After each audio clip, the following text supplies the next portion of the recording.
I think the art of conversation is underestimated. And I think at the heart of Socratic design, as I understand it from what you've said, and you can elaborate, is there's something about being able to free up your mind and to get inside it, to think deeply, both about your assumptions, but also to critically evaluate and reflect. And I think we miss the art of conversation dramatically.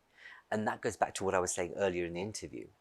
But how can we introduce this notion as a way of enabling better leadership, better governance, and better engagement with citizens using this methodology? We don't know that we are caught up into a narrative. So people think that they live in reality. And we're not living in reality. We live in our own invented narrative, which is a construction. We need a construction, because otherwise our brain will be a neurological jungle. If you don't give a child a structure, it will be a neurological jungle. What we see now in a lot of democratic societies, where kids get not enough structure to grow. But if you see, like you said in the last interview, we are stuck in a sort of system with these purposes and these values, you cannot change it by just thinking about that, because the lens, what you're looking at the system, is the system itself. So think tanks mostly don't work because people are just starting to think, putting post-its or Scrum or whatever design thinking, but they project the system they're trying to observe. So the only way to solve this is to go back to the origins of the system. Who started this? Who made this proposal? Who invented this? And that is philosophy. It's always the philosopher who are to blame, who can solve it. In generally, we have to go back. What were the philosophical assumptions, not only outside, but also inside me? What is my real desire? Is it true that I am an egoist? Everybody told me. So young people will say this. Is it true that I want to own a Mercedes? Well, everybody makes me think that, so I will do. Is it true that my brain is my I, myself, or is it maybe something else? So we go very deep as possible, and then the nice thing of Socratic design is that you come in a sort of free space, and people get in a little bit in panic in the first phases because they have to let go, because everybody thinks I am my thinking. So if I say to you, forget your thoughts because it's not you, then people will go in panic. But it's the way to get us free. And how do we do it? Okay, we don't do panic. We say we go in a disciplined Socratic dialogue. And in the Socratic dialogue, we make new rules, like you go to tango, it's a new dance, and you feel completely different. And in this new environment, then we're going to put all this question on the table. And this is amazing what happens. So we work in that. So you're saying that we all live in a set of constructed narratives that are underpinned by a set of values, which then guide our lives. And we are unquestioning about the assumptions underpinning those constructive narratives. And Socratic design is about enabling the individual to be able to look deeply inside, but also externally. But you create environments of change, whether that's you go into a tango class and use a very different context, enabling someone to be able to then open up into a dialogue and a conversation. But how can we use this discipline, this approach, which is inherently about critical inquiry, self-reflection, and conversation of others and with others, as a basis to think about policy differently and policy making? I give you an example. You had a very small district in the city is parted in small sub-cities with their own council, a small sub-parliament. And there was one district in Amsterdam was always quarrels because it was squatters against house owners and right wing or left wing, and they were debating, and it was useless because everybody was stuck in his addictive thoughts. They were fighting. And then they asked, can you do this with our council? And we put the whole council with at random citizens from the street. We invited them with flyers and we put them in a lab and thought, and we think together about what is good life in our district, in small district. And then they formulated their values and they start talking and they start making. And then we went into dialogue and they put very deep questions. So we asked everybody, what is the most urgent question now? The most urgent philosophical question. And that can be, what is power? Or how do I organize together our good life? And with that, there was a wonder. So people said it's a miracle because we are always debating and discussing, and now we are thinking together. So that is the secret. The secret is, it's very simple, but it's difficult to organize because you need this practical philosophical approach. You cannot use philosophers because most academic philosophers are not capable of listening. They want you to understand them. And I said, no, philosophy is to understand people. It's the other way around. So that's what we do. But when you do this in very difficult circumstances, people will have two effects. They will realize, wow, we are just one body with one soul, which is a very classical tribal insight for 150,000 years. And we stopped that just recently in 16th, 17th century. We go back in a tribal wisdom, and then people come working together. Wow, we can do this, we need that. So basically, in this process, by reflecting on the philosophical assumptions, they will evaporate because we use the values that everybody produces and together. So what is now really your good life? We use these values to judge all these assumptions. And then we say, this is our values, and this is our assumption, doesn't fit. So let's skip it. So that's the start point. And then you make these scenarios. Okay, but if we want to maintain this assumption, how does the day look like? So we create perfect days. Very simple. And you can create a perfect day in your personal life, in your company, or even in the city, or what we did in Paris. So people were, you could say high-ranking people were thinking about what is the perfect day. Basically, she never thought about that. And then they thought, well, doesn't fit, that doesn't. So then we have to go in the strategic part. This is the dream scenario. This is the philosophy under the dream scenario.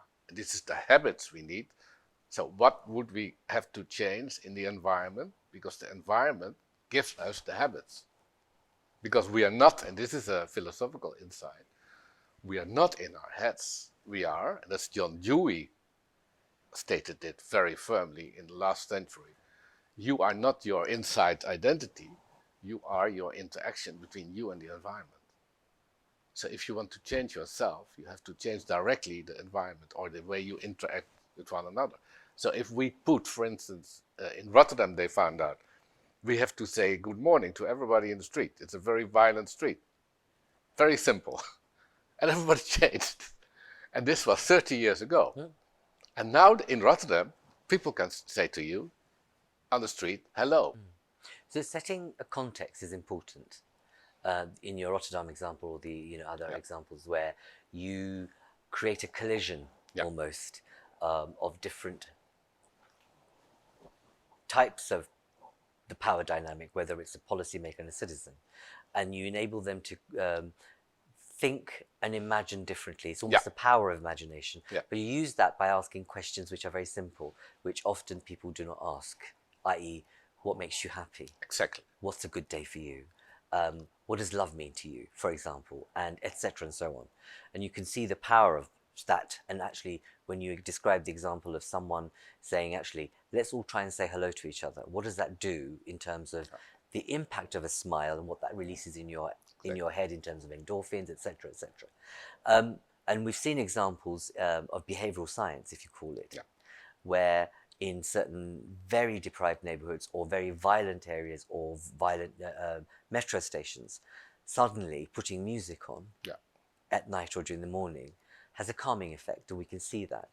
But what I'd like you to think about and expand upon is, how do you enable, if you were to have a group of policymakers who are mostly men, unfortunately in the world that we live in, to invest in an approach that you describe, which they will not see any evaluative capacity, i.e., they can't measure the impact of the art of that conversation and the ability to really deeply critically reflect about themselves and their relationship with the wider environment, and to engage in this dialogue, which will actually be beneficial for what they do.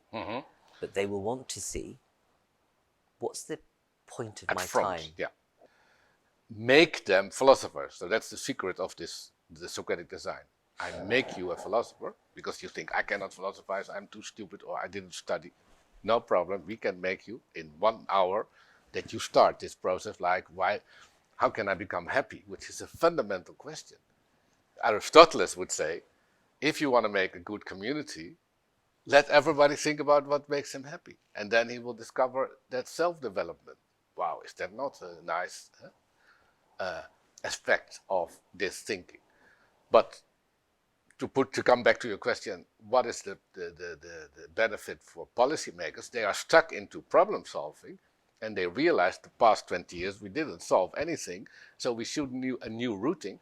But also we don't communicate well, we don't listen, we cannot listen. Psychologists have proven that people in meetings think they are listening, and when we test them and we ask 12 people what did they said, everybody has a different story. So we can better stop all these meetings. So we put in the art of listening.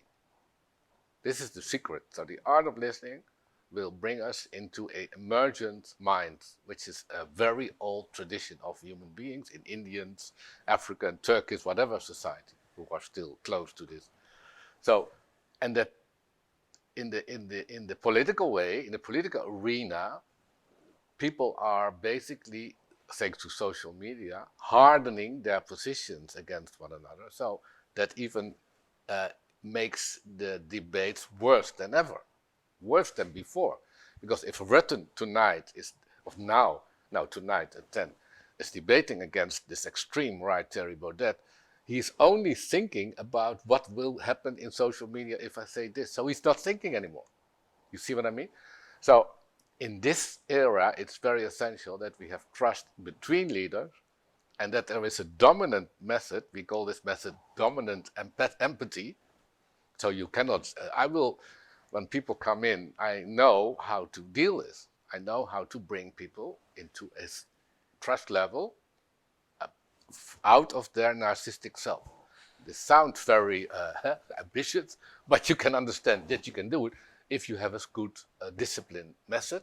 And at the heart of your approach, I would articulate as rewiring the psychology of the internal and the external environment. Exactly, at the same time. And now, if you are wanting to do that, my final question to you is, in rewiring psychology of individual and community and environment, what's the wider social purpose of your Socratic design? Very good question. I appreciate that. I believe firmly that the happiness of the world depends on a collective inner self. So the inner self is not in your subject like we do now in this external world, Facebook. I look at your face, what's inside you, I don't mind. So when you kill yourself, that's up to you. But I can see that your behavior is normal, you're sitting there, that's it. I believe strongly in that we have neglected for 30 years the collective inner world, because we thought if we kill religion, then we are free. Religion have a lot of bad things, but there's one very good thing, that every Sunday we have a collective experience. The secret of a human being is his inner self, but your inner self is not strictly individual. We are capable of inventing a new narrative that will boost our collective inner self. And that will be, to close this with a philosopher, that will be basically the fulfillment of the symposium of Plato. Because Plato said, okay, you can have sex, everybody wants it, I understand, no problem. But that's not enough. Then you go higher, higher, and what you do, you grow your soul. So he's not talking about education, not about learning, he's talking about growing of the soul. And I know, and probably you know, how nice it is to have a growing soul.